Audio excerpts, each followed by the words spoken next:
بسم الله الرحمن الرحيم الحمد لله نحمده ونستعينه ونستغفره ونعوذ بالله من شرور أنفسنا ومن سيئات أعمالنا من يهده الله فلا مضل له ومن يضلل فلا هادي له وأشهد أن لا إله إلا الله وحده لا شريك له وأشهد أن محمدا عبده ورسوله أما بعد فإن أحسن الكلام كلام الله وخير الهدى هدى محمد صلى الله عليه وسلم وإن شر الأمور محدثاتها وكل محدثة بدعة وكل بدعة ضلالة وكل ضلالة في النار.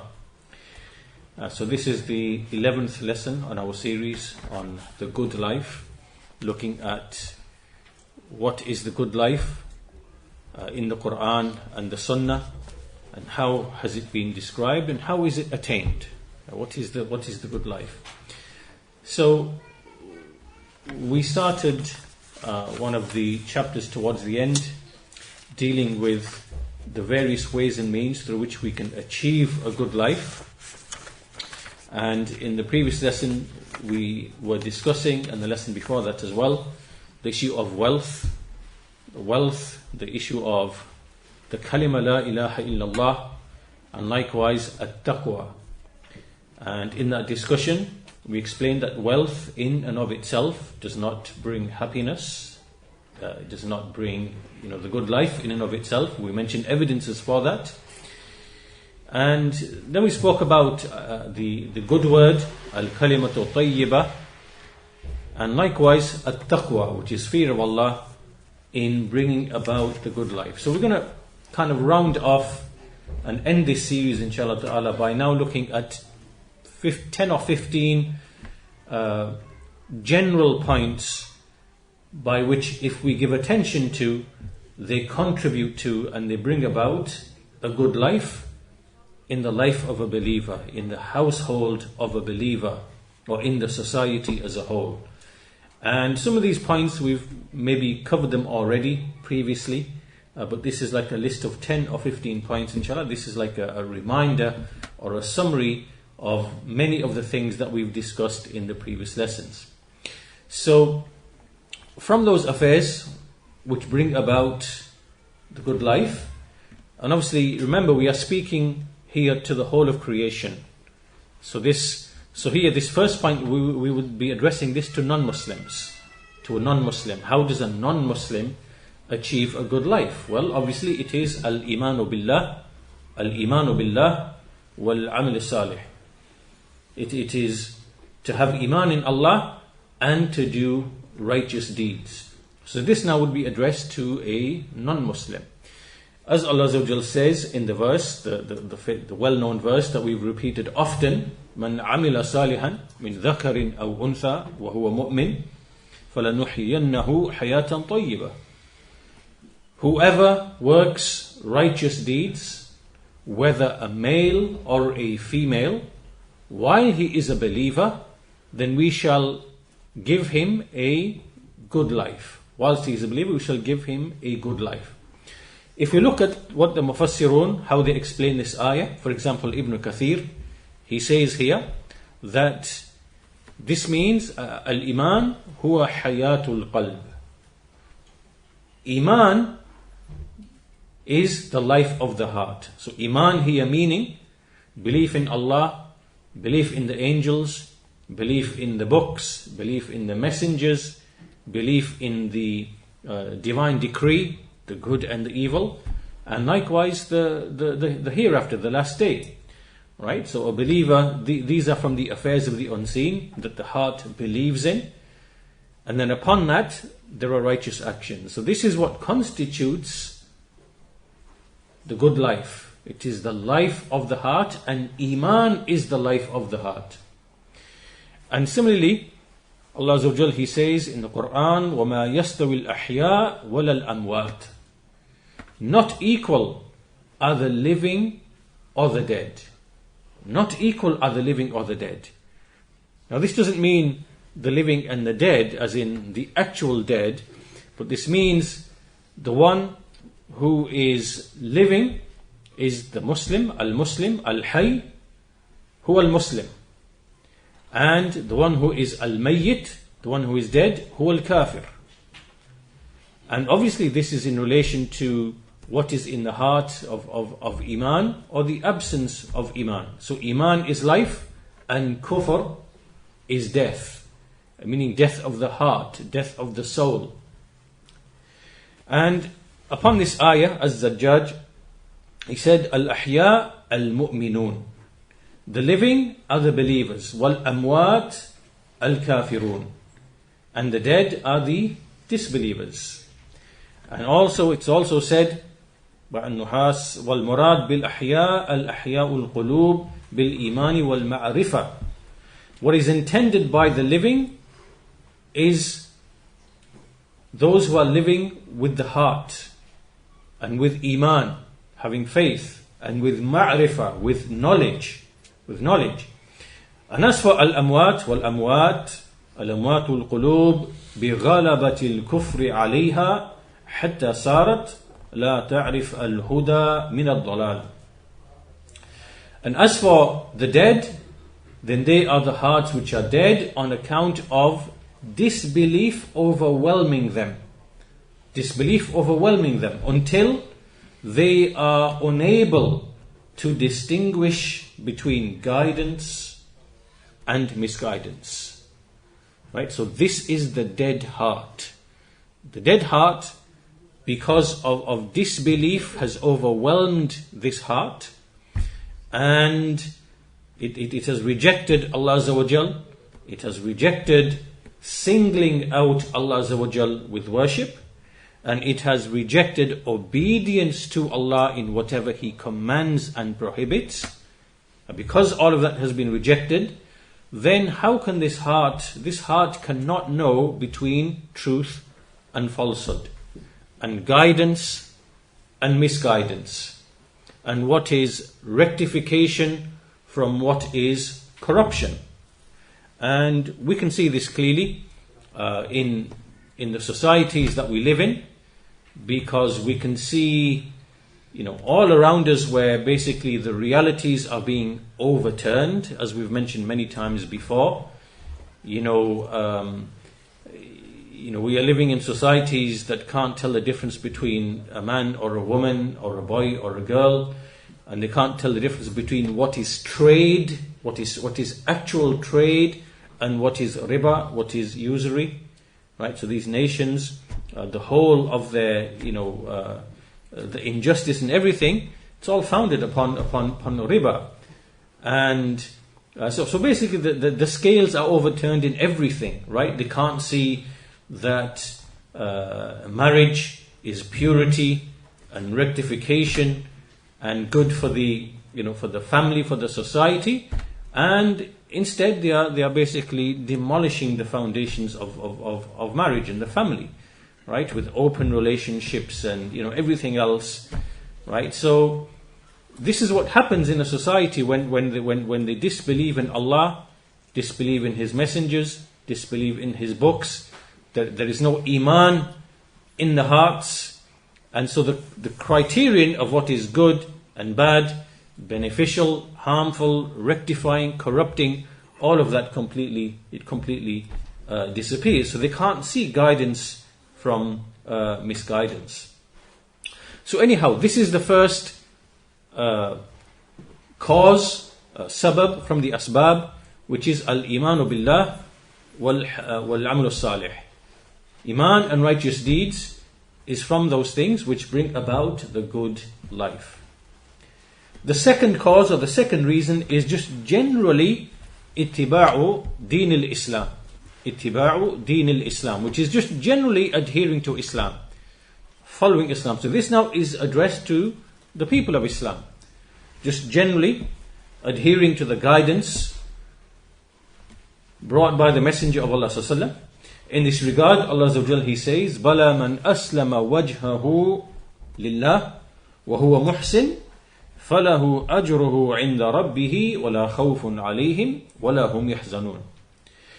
Rather, the one who submits his face to Allah whilst he is a doer of good, then he will have his reward with his Lord.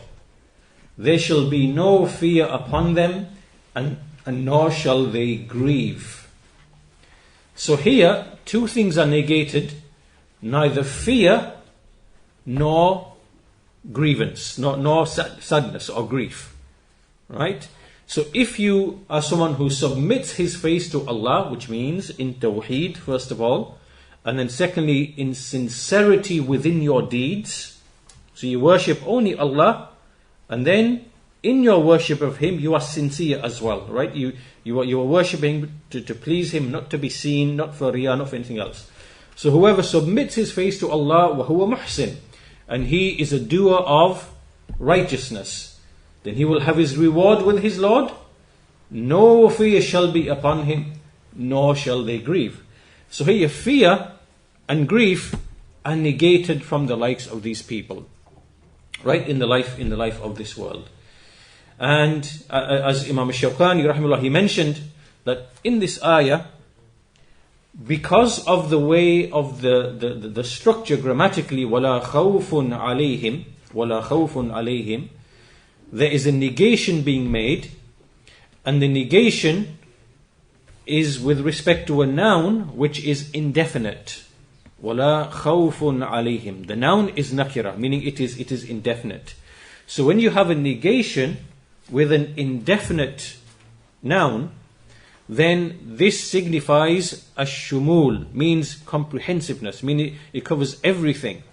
So the real meaning, therefore, is that it can't be possible for a person who submits his face to Allah, who he's sincere to Allah and singles out Allah in worship, and he is a doer of good.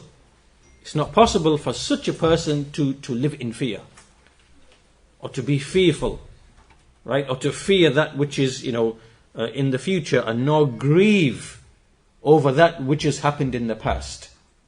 That such a person described with these characteristics, he doesn't grieve about things which have happened in the past, nor is he fearful of what is going to happen in the future, right? His heart is not affected by these two emotions or feelings. And likewise, Allah Azza wa Jal, He says, فَمَنِ اتَّبَعَ هُدَايَ فَلَا يَضِلُّ وَلَا يَشْقَى. Whoever follows my guidance, he will neither go astray, فَلَا يَضِلُّ وَلَا يَشْقَى, nor will he be wretched.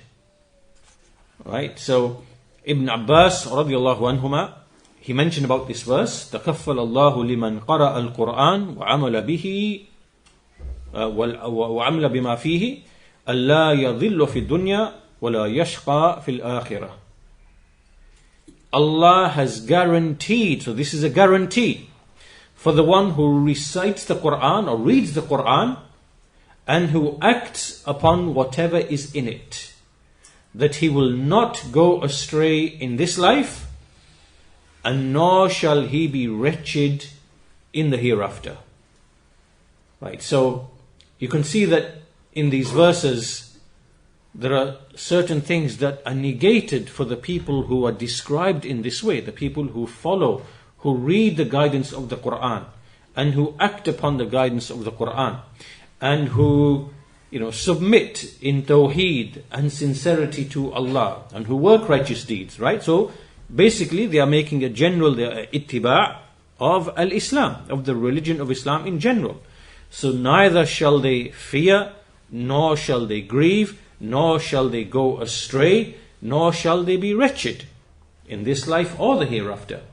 As Ibn al-Qayyim says, he says in this ayah, he says, وَالْآيَةِ نَفَتْ مُسَمَّى الضَّلَالِ وَالشِّقَاءِ أَنْ مُتَّبِئِ الْهُدَى مُطْلَقًا.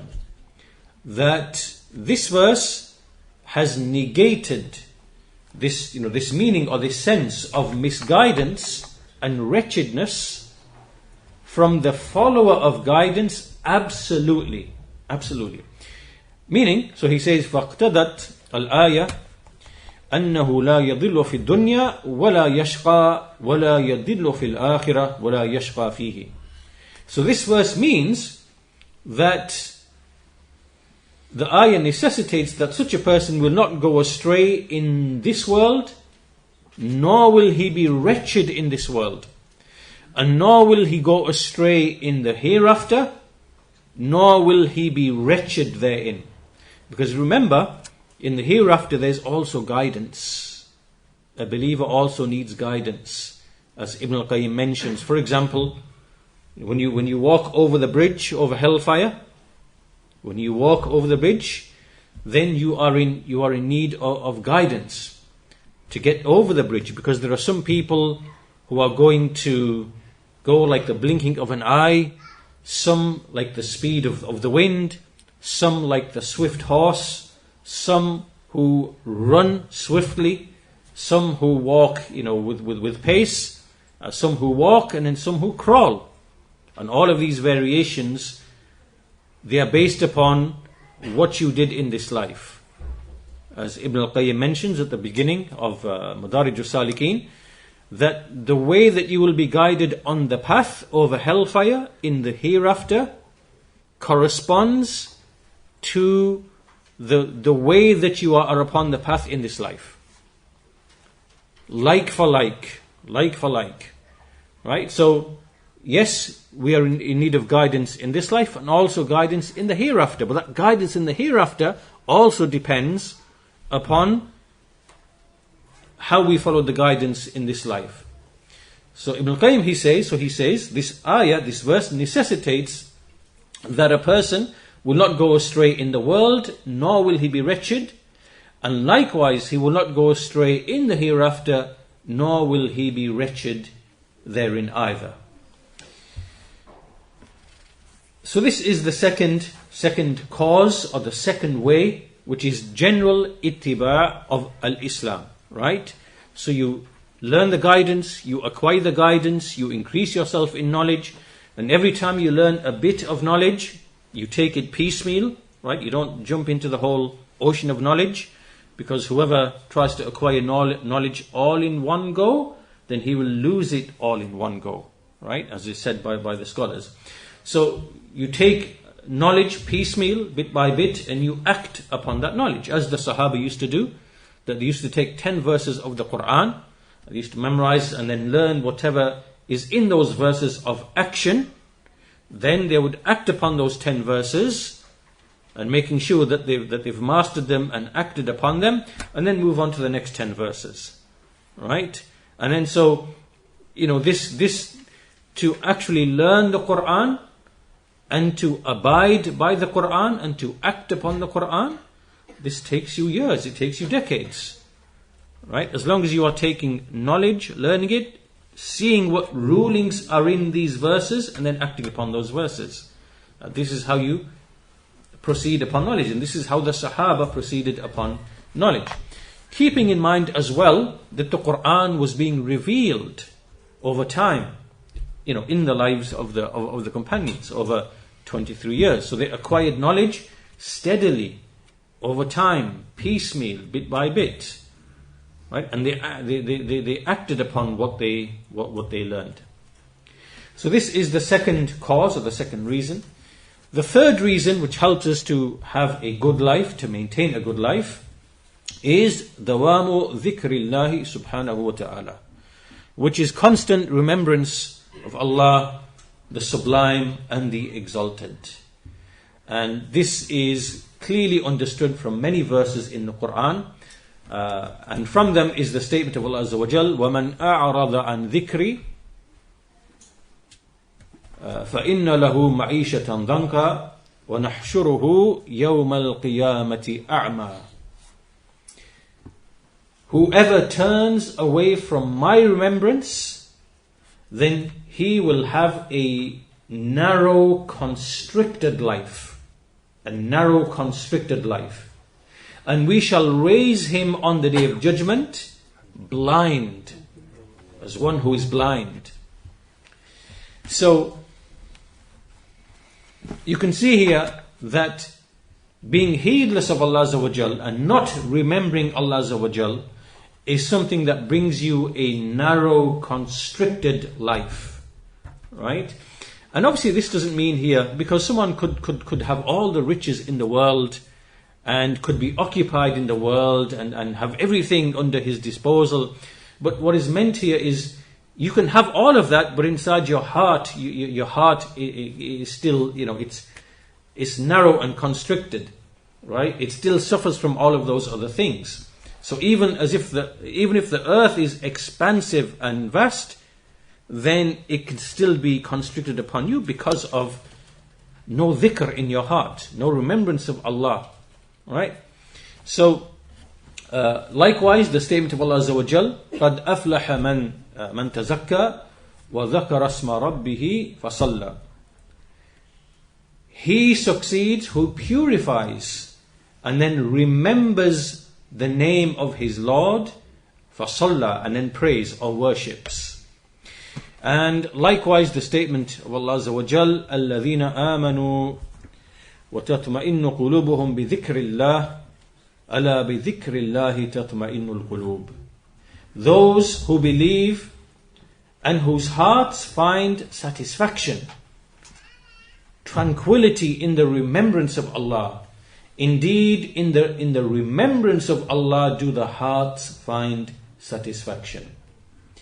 So, you can see from these verses, first of all, if you make dhikr of Allah Azza wa Jal, you have, your heart is vast and expansive and large.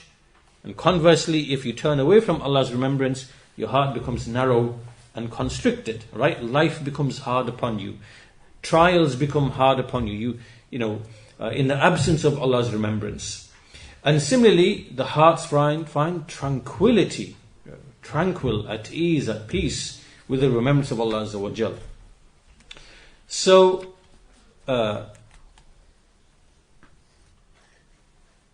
this is the third reason or the third cause.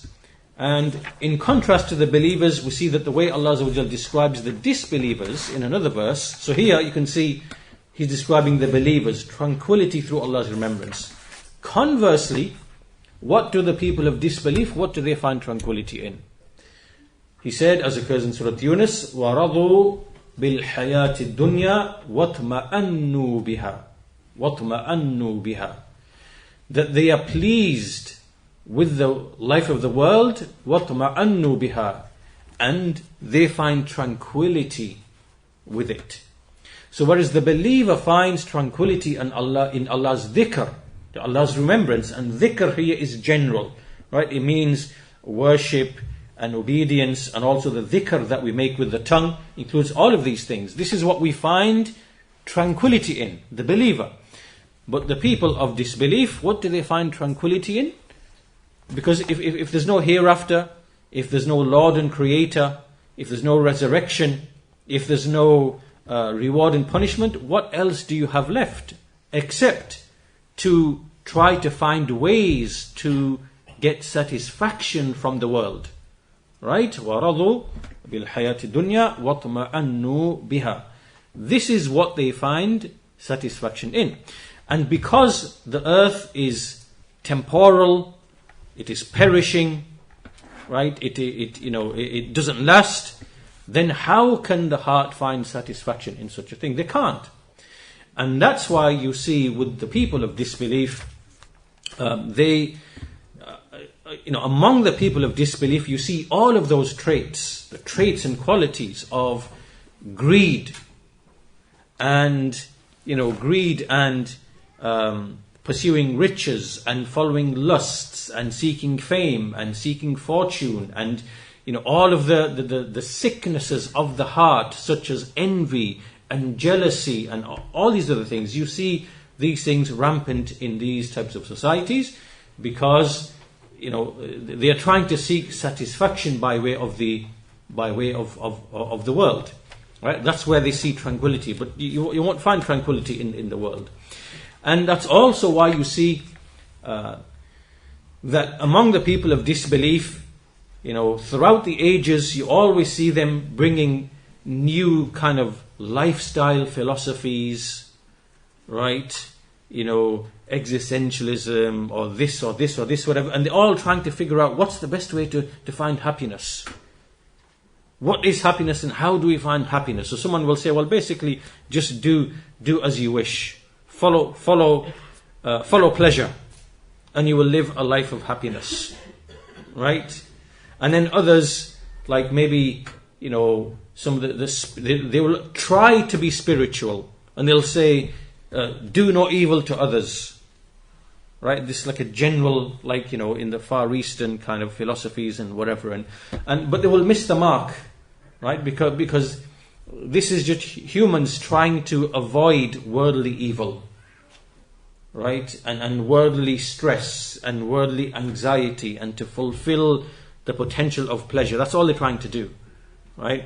And so what will happen is that because they're trying to find tranquility in the life of the world, then they have to try and devise all these different philosophies, lifestyle philosophies and things of this nature, and then every 10 years or 20 years there'll be some misguided person who'll come along and he'll give them something new, right? And so they will never find tranquility or satisfaction in their lives. And so, as you can clearly see, what a great difference there is between the one who finds satisfaction in Allah, in Allah's remembrance, and the one who tries to find satisfaction through the world, the life of the world. And any attempt to find satisfaction from the life of the world through other than Allah's obedience is nothing but toil. You're just going through unnecessary toil and tiring yourself out, right? That's all it is, in the absence of obedience to Allah. So anyhow, this is the third cause. It is the remembrance to be occupied and to be engaged in the remembrance of Allah Azza wa Jal, the dhikr of Allah Azza wa Jal.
The fourth cause of a good life is al-istiqamah ala amrillah. Al-istiqamah ala amrillah. And this is to be steadfast, to remain steadfast, to be constant upon the command of Allah or the obedience of Allah. And so this indicates, having resolution, having firmness, being firm, being consistent, right, in obeying Allah, not being on the edge, engaging in sin, then righteousness, sin, right, and then wavering everywhere, but to have istiqamah, to be consistent, right, to be consistent and upright in the religion. As Allah Azza wa Jal, He says in Surah Al-Jinn, وَأَلَّوْ اسْتَقَامُوا عَلَى الطَّرِيقَةِ لَأَسْقَيْنَاهُمْ مَاءً غَدَقًا. That if they had remained upright upon the path, then we would have given them abundant provision, abundant rain, by which provision comes. And similarly, in another verse, Allah Azza wa Jal mentions, وَلَوْ أَنَّا كَتَبْنَا عَلَيْهِمْ أَنِ اقْتُلُوا أَنفُسَكُمْ أَوْ اخْرُجُوا مِنْ دِيَارِكُمْ مَا فَعَلُوهُ إِلَّا قَلِيلٌ مِّنْهُمْ وَلَوْ أَنَّهُمْ فَعَلُوا مَا يُوعَظُونَ بِهِ لَكَانَ خَيْرًا لَهُمْ وَأَشَّدَّ تَثْبِيتًا. In this verse, the meaning of this verse is, Allah Azza wa Jal says first of all, that if we had prescribed upon them, if we had ordained upon them to kill themselves or to depart from their homes, none would have done that except a very small number. Right? What the meaning of this is that Allah Azza wa Jal is reminding the people of His mercy that what He has given them of commands and prohibitions are very easy and simple and not burdensome, right? So what the meaning of this verse is saying that if we were to impose upon you really hard and difficult commands, like if we'd commanded you to kill yourselves or to depart from your homes, not many people would have fulfilled that, right? Meaning that what we have told you to do, what we have commanded you with, which is much less and lighter and easy than that, if you were to do that, which you have been admonished with, then it would be better for you. لَكَانَ خَيْرًا لَهُمْ وَأَشَدُّ تَثْبِيتًا. Right. So this is the meaning here. Right. That this is from the mercy of Allah and the justice of Allah, that He hasn't imposed something that is extremely burdensome and difficult and very hard for you to do, which, if you were commanded to do, hardly any of you would have done it. Right? So therefore, because of that, what we have admonished you with, what we have commanded you with, then if you do that, that will be better for you. It will be better for you, and it will be greater in making you firm, giving you tathbeet. Tathbeet is being firmly planted. And in fact, if you look at the next two verses as well, after this verse, there are actually 4 rewards for doing this. There are 4 rewards for you having istiqamah, being upright and consistent upon Allah's obedience. And they're mentioned in this verse. Right? And just look at the sequence of the verse as well. First of all, Allah is indicating that He hasn't put any kind of very severe, difficult, hard commands upon you that you would never do. Secondly, after mentioning this as a favor, then He is telling you that if you do what you have been admonished with, if you do that, which is obviously simple, easy, and not burdensome, then there are 4 rewards which are mentioned. First of all, لَكَانَ خَيْرًا لَهُمْ. First of all, it would be better for them. Secondly, وَأَشَدُّ تَثْبِيتًا. That it would be وَأَشَدَّ تَثْبِيتًا. That it would be greater in making you firm, to be firm. And then in the verse afterwards, it says, وَإِذَا لَآتَيْنَاهُ مِن لَدُنَّا أَجْرًا عَظِيمًا. Then we would have certainly لَآتَيْنَاهُمْ مِن لَدُنَّا أَجْرًا عَظِيمًا. We would have given them a mighty reward. That's the third thing, a mighty reward. And fourthly, وَلَهَدَيْنَاهُمْ صِرَاطًا مُسْتَقِيمًا.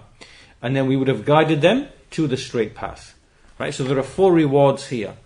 As we said, khair, acquisition of goodness, and even more firmness in the religion. So you be firm in the religion, even more firmness in the religion.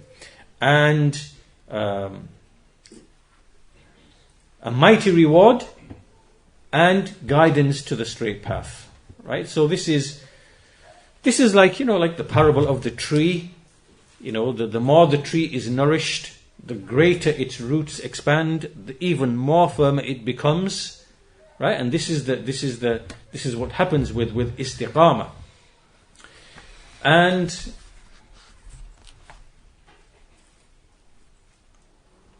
this is also like the verse in the Quran in which Allah Azza wa Jalla, He says, وَالَّذِينَ اهْتَدَوْا زَادَهُمْ هُدًى. That those who seek guidance, He will increase them in guidance. Right? Those who pursue guidance, He will increase them in guidance, as occurs in Surah Muhammad, the 47th chapter, verse number 17. So this is the 4th reason, or the 4th cause. It is to have istiqamah, to be upright, to be steadfast. The 5th reason, or the 5th cause, is al-khudu' bil-ubudiyyati lillah. Al-khudu' bil-ubudiyyati lillah. Which means to be under servitude to Allah. To be enslaved to Allah and to be under servitude to Allah. Ibn al-Qayyim rahimahullah, he said, كان شيخ الإسلام ابن تيمية رضي الله عنه يقول من أراد السعادة الأبدية فليلزم عتبة العبودية. Which means that Shaykh al-Islam ibn Taymiyyah used to say, whoever wants happiness or felicity, then let him remain by the doorstep of al-ubudiyah, the doorstep of servitude. Meaning always be a slave to Allah, always be in ubudiyah, servitude to Allah Azza wa Jal. And from the benefits of this, like when you become an abd of Allah, a slave of Allah, and you are not a slave to anything else. So, and being an abd of Allah, what this means, first of all, obviously, you are a worshipper of Allah alone. So you've abandoned shirk. And then secondly, also, you are not enslaved by the material things of this life either.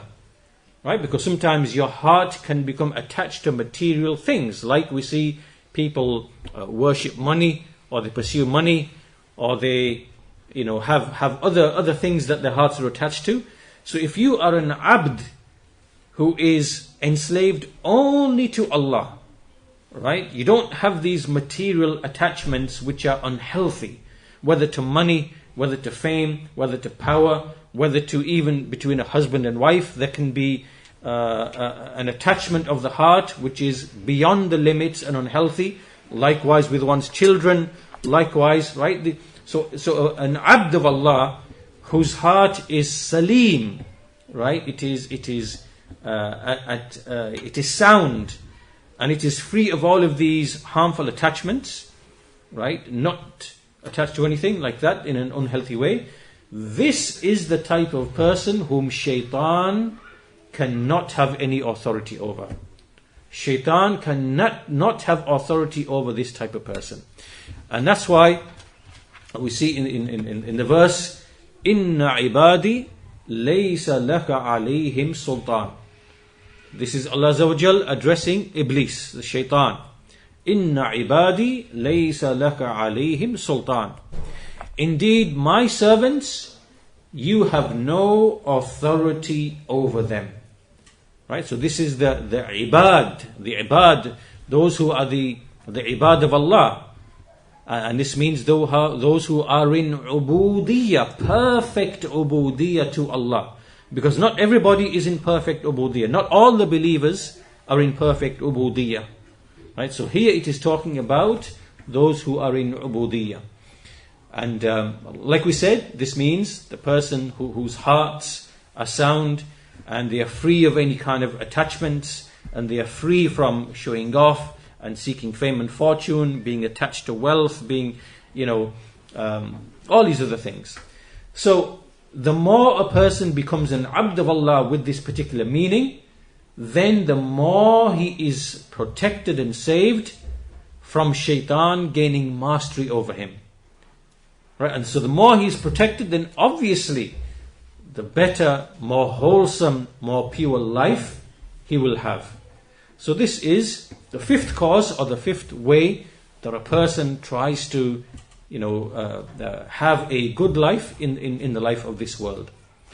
Also from the reasons and the causes is al-amru bi ta'atillah. Al-amru bi ta'atillah, which is to command others with Allah's obedience. To command other people with Allah's obedience. And the proof for this is that Allah Azza wa Jal has promised rizq. He has promised to give rizq to people, to those who command their families with goodness. For example, commanding with the prayer and being patient upon the prayer. So for example, Allah Azza wa Jal says in Surah Taha, the 20th chapter, verse 132, وَأْمُرْ أَهْلَكَ بِالصَّلَاةِ وَاسْتَبِرْ عَلَيْهَا. Command your family with the prayer and be patient thereupon. لا نسألك رزقا نحن نرزقك والعاقبة للتقوى. We do not ask you for sustenance, rather we shall give you sustenance. We shall give you provision, and the end will be for the pious. The end will be for the pious.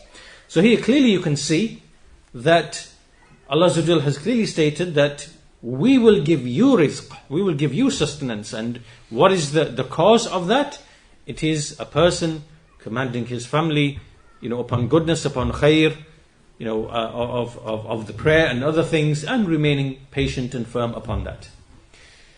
The seventh cause, or the seventh reason, is at-tawasi bil-haqqi wat-tawasi bis-sabr. This now is a collective thing, right?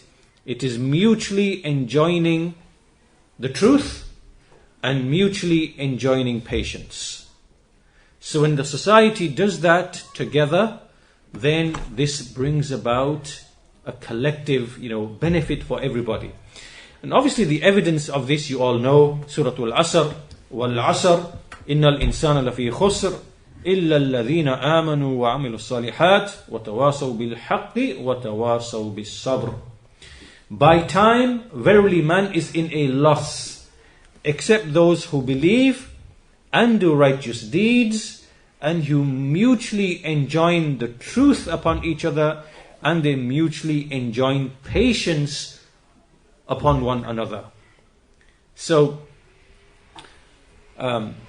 this means that by enjoining the truth and having patience upon the truth, then, and obviously making this commonplace, then this is something that brings about benefit for everybody. And and also at the same time, you have to be a person who, like for example, if you're going to enjoin the good, you have to believe in it yourself, and you have to be acting upon it yourself. And likewise, if you're going to tell someone to be patient, well, you've got to be someone who is patient as well. Like, you can't be someone who is, despairs and whatever else, and then you are trying to tell others to be patient. So not only do you act upon, because the first part of the surah says, indeed, those who believe and do righteous deeds. So you do the righteous deeds, and then you enjoin the truth upon other people, and you have patience yourself as well. Alright, so knowledge, the order is knowledge, and then action, and then commanding, good, and for prohibiting evil, and then having patience. It's like there's an order to it. Right? Knowledge, acting yourself first, and then enjoining the truth, and then having patience upon doing that. And also this is the stages of da'wah to Allah. Right? These are the stages of da'wah to Allah Azza wa Jal. So, patience, upon all of that, as Imam Shafi rahimahullah, he said about this particular chapter, لو تدبر الناس هذه السورة لوسعتهم. If the people had truly reflected upon this chapter, it would be sufficient for them. So meaning that if you think and reflect upon what this one chapter contains, there would be enough teaching and wisdom and admonition in this one chapter to suffice you in everything. In everything. To simply know that you are in ruin and in loss. All of mankind is in ruin and in loss. Except who? Those who do four things, right? Al-Iman, the righteous actions, mutually enjoining the truth upon each other. So you command the good, you prohibit the evil, so that evil disappears from society. And then you also enjoin patience. And patience also, patience in enjoining the truth that came before it, the third thing. And also patience in calamities and trials and tribulations. Right? And if you were to do that, that would be sufficient for you in your life. That's cause number 7. And cause number 8 is ijtinabul dhunub, which is to abandon sins. To abandon sins. And abandoning sins is crucial to having a good life. And we know this by reflecting on the name of one of the prophets of Allah Azza wa Jal. And that is the Prophet Yahya. This name, as Allah Azza wa Jal mentions in Surah Maryam, Ya Zakaria, إِنَّا نُبَشِّرُكَ بِغُلَامٍ اسْمُهُ يَحْيَى لَمْ نَجْعَلْ لَهُ مِنْ قَبْلُ سَمِيًّا. O Zakaria, we give you glad tidings of a boy, of a child, a boy, whose name is Yahya. And we have not given anyone this name before. This name Yahya, what does it mean? Al-Raghib, he said that Al-Raghib, he explained this name. He said, Al-Asfahani, he said that he has indicated that he has named him with this name because he had not been killed by way of sins. He had not been killed by way of sins, just as many other people had been killed by way of sins. By killed meaning the killing of the heart, right? The heart and the soul. Because many people, they destroy their hearts and their souls by way of sin. But the name Yahya means the one who did not harm himself or cause any harm to his soul or to his heart by way of any sin. By way of any sin. And that's why there are certain narrations which are brought by the Mufassirun. They bring narrations with the meaning that basically Yahya alayhi salam, that he did not commit any sin. And nor wala hamma bimra'atin, nor did he even think of engaging in illicit kind of relations. So basically he was free and he didn't commit any sin whatsoever. Hence the name Yahya, the one who is full of life, right? The one who was not killed himself or killed his heart or killed his soul with anything of sin. And that's the meaning of the name Yahya. Likewise, from the ninth cause or the ninth reason is al-istighfar min al-dhunub. Al-istighfar min al-dhunub, which is to seek forgiveness of sins. And this we covered previously. We know that many of the prophets and the messengers, from them is Nuh alayhi salam, from them is Hud alayhi salam, from them is our Prophet sallallahu alaihi wasallam. All of them we see verses in the Quran where they say that if you seek forgiveness from Allah, Allah will send the rain down upon you and He will give you increase in wealth and increase in children, and He will give you gardens and He will give you rivers, such as what was said by Nuh alayhi salam to his people. And likewise with Hud alayhi salam, he said something similar. وَيَا قَوْمِ اسْتَغْفِرُوا رَبَّكُمْ ثُمَّ تُوبُوا إِلَيْهِ يُرْسِلِ السَّمَاءَ عَلَيْكُمْ مِدْرَارًا وَيَزِدْكُمْ قُوَّةً إِلَىٰ قُوَّتِكُمْ وَلَا تَتَوَلَّوْا مُجْرِمِينَ. O people, seek forgiveness from your Lord, turn to Him in repentance. Allah will send from the sky upon you in abundance, meaning rain and provision.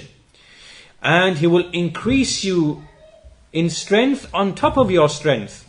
So do not turn away as criminals, as Hud alayhi salam said to his people. So making istighfar, astaghfirullah wa atubu ilayh, and taking time to say this on a daily basis and with the heart and with the tongue, this itself is something that brings the good life, it brings provision, it brings plenty, it brings barakah, right? So this is something that a believer should be engaging in.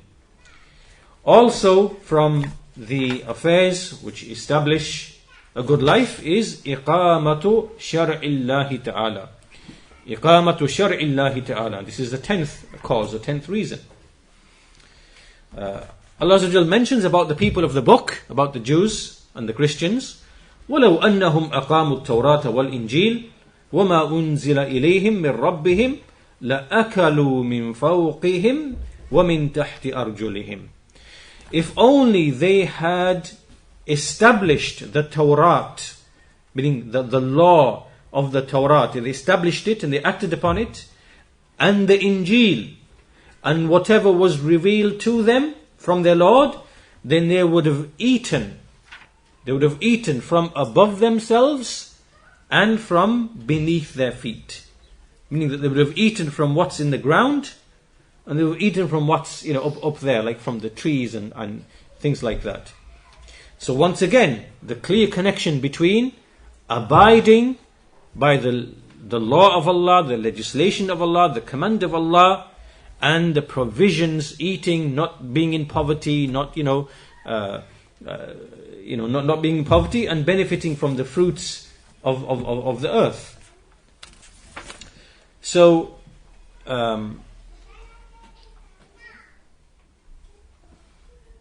likewise, Qatada, he said in respect of this, he said, Qatada rahimahullah, ما أمر الله بأمر قط إلا وهو أمر إصلاح في الدنيا والآخرة وما نهى الله عن أمر إلا وهو أمر فساد والله أعلم بالذي يصلح خلقه. So Qatada is mentioning, he's talking about the law which we have been commanded to follow. He says that Allah has not commanded with any command ever, except that it is an affair of rectification in this life and the hereafter. Right? So meaning that there is no command that Allah has revealed except that it is something that rectifies you or the society in this life. And nor has He prohibited anything from any affair except that that affair is an affair of corruption. And Allah knows best that which rectifies His creation. So all of the commands, whether the command to pray, the command to fast, right, the command to give charity, and the command to be good to one's parents, the command to not become angry, not to become all these things, there's nothing but pure rectification in these things. And whatever He prohibited, there is nothing but corruption in those things, right? Whether it is alcohol, whether it is illicit relationships, whether it is music and singing and all of that corruption, and riba, all of that is corruption and fasad. And so for that reason, we, knowing this, then we establish the command of Allah, and we establish what Allah has revealed to us, because it is there to be established. As for the nations who came before, the Jews and the Christians, they did not fulfill what they were supposed to do. Right? They did not fulfill what they were supposed to do. They abandoned their books and they distorted their books. So that's number 10, number 9 or number 10, I believe. And we'll finish with one more, and that is at-tawakkul ala Allah subhanahu wa ta'ala, which is reliance upon Allah. And this is very clear in Surah At-Talaq, the 65th chapter of the Quran, in which Allah Azza wa Jal, He says, وَمَنْ يَتَّقِ اللَّهِ يَجْعَلْ لَهُ مَخْرَجًا وَيَرْزُقْهُ مِنْ حَيْثُ لَا يَحْتَسِبُ وَمَنْ يَتَوَكَّلْ عَلَى اللَّهِ فَهُوَ حَسْبُهُ. Which means that whoever fears Allah, Allah will make for him a means of escape, a way out of his hardship, and will provide for him from ways or directions he does not expect. And whoever places reliance upon Allah, then Allah will be sufficient for him. Allah will be sufficient for him. So, this tawakkul upon Allah Azza wa Jal is something, when a believer, when he has tawakkul upon Allah, meaning he takes all the means, and then he knows only Allah Azza wa Jal is the one who can bring the benefit, then this person, he can never ever fear anything, nor can he ever fear an enemy, nor can he ever grieve over what has passed him by. Right? In other words, a person who is making tawakkul upon Allah, if he's making tawakkul upon Allah properly, meaning that he takes the means, he's taken all the means, and then his heart resigns the affair to Allah Azza wa Jal, right? Anything that comes to him, he has got no reason whatsoever to fear that thing. And anything that passed by him that he missed, whether it was provision, whether it was marriage, for example, whether it was whatever it might be, then he does not grieve over these things. Why? Because it's from the perfection of his tawakkul that gives him that strength to basically go through life without having to fear anything or feel sad about anything. or grieve about anything, or even to fear an enemy even, right? Even to fear an enemy. And the power of tawakkul upon Allah is so great and tremendous that one of the prophets of Allah Azza wa Jal, which is Hud alayhi salam, he used the weapon of tawakkul against all of the people of disbelief who were against him. Right? So he said, Inni ushhidullah, washhadu anni bari'un mimma tushrikun. So he said to his people, indeed, I call Allah to witness, and I want you to witness as well, that I am free of whatever you are, the shirk that you are committing. I have nothing to do with it. I free myself from it. Whatever you're committing shirk with others besides Allah, less than Him, min dunihi. So then he said, fakiduni jami'an, thumma la tunzirun. He then challenged them. He said, so plot all of you together. All of you come together, plot and do whatever you want, and do not give me any respite. Like don't hold back. Don't give me days or weeks or whatever. Just plot, do everything that you want. And then he said, Inni tawakkaltu ala Allah, Rabbi wa Rabbukum. Indeed, I place my trust upon Allah, who is my Lord and your Lord. Ma min dabatin illa huwa akhidhun binasiyatiha, inna Rabbi ala siratim mustaqim. There is no creature on this earth except that Allah takes it by its forelock. Indeed, my Lord is upon a straight path. So here, this is now the power of tawakkul. This is one of the prophets of Allah challenging a whole nation, his nation, right, who rejected him, who disbelieved in him, right? And he put this challenge to them: do everything that you want, plot in every way that you want, don't even give me any respite or whatever, come to me. Indeed, I have placed my reliance upon my Lord. This is the power of tawakkul, right? The prophets faced armies, trying to kill them by way of tawakkul. So tawakkul is from the ways by which a person has a good life, and it's not possible for you to claim reliance and then at the same time, like for example, if you're going to make tawakkul upon Allah, then the feelings of fear and sadness should not really enter into you, because they're contradictory. Do you understand? Like for example, if you make tawakkul upon Allah that you're going to work, earn a living and acquire provision, then at no point should you really be fearful of any possible outcome, because the tawakkul shouldn't allow that fear to arise if you are truly making tawakkul upon Allah Azza wa Jal.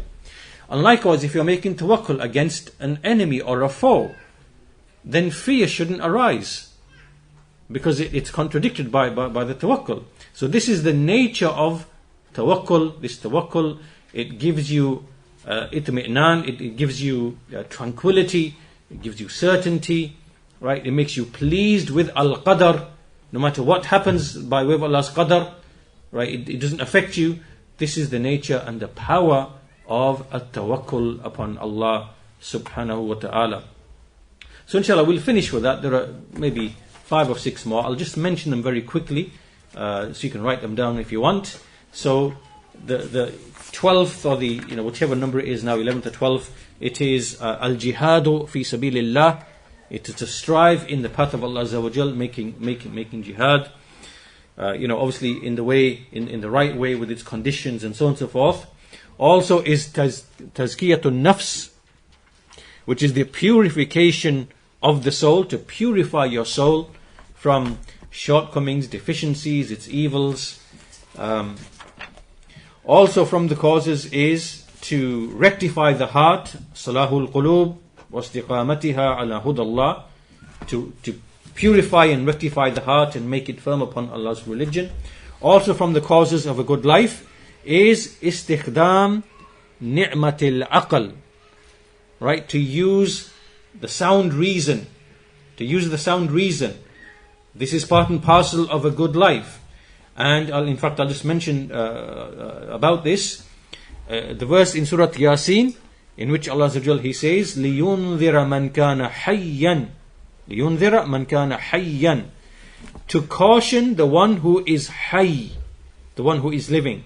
So some of the Mufassirun, they said, such as Ad-Dahhak and others, مَنْ كَانَ عَاقِلًا, meaning the one who is intelligent, that you may caution or admonish the one who is aqilan, meaning has intellect, the one who uses his intellect. So likewise, وَمَا يَسْتَوِي الْأَحْيَاء وَلَا الْأَمْوَاتِ, not equal are the living and the dead. And Nuhas, he said, أي الْعُقَلَاء وَالْجُحَالِ, al-uqala. So the uqala, the one who use their reason, they are the living. And the amwat, they are the ignorant people who don't use their intellects. Right? So sound intellect, sound reason, that is, not just intellect independently, but sound reason. Right? This is part and parcel of having a good life. Also from the causes is knowledge and acting upon what it requires. Acting upon the requirements of knowledge. To act upon the knowledge that you have. This is part and parcel of having a good life. What is the purpose of having knowledge of all of the benefits, and things, and not even acting upon that knowledge? So that's the 14th or 15th. And also from the causes is az-zawaj, marriage. Marriage itself is one of the causes of a good life.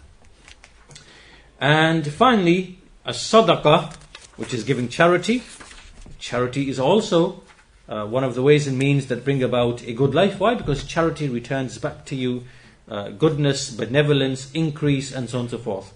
So anyhow, these are 15 or 16 different causes, different ways, different means, which a believer can implement and act upon in order to make sure that his life is good, pure, wholesome, full of tranquility, full of ease, full of certainty, right? And by this you remove all of those kind of ailments of the heart, like grief, sadness, and all of these kind of things which disturb you and give you a troublesome life, right? And you remove tribulations from your life by sticking to Allah's guidance.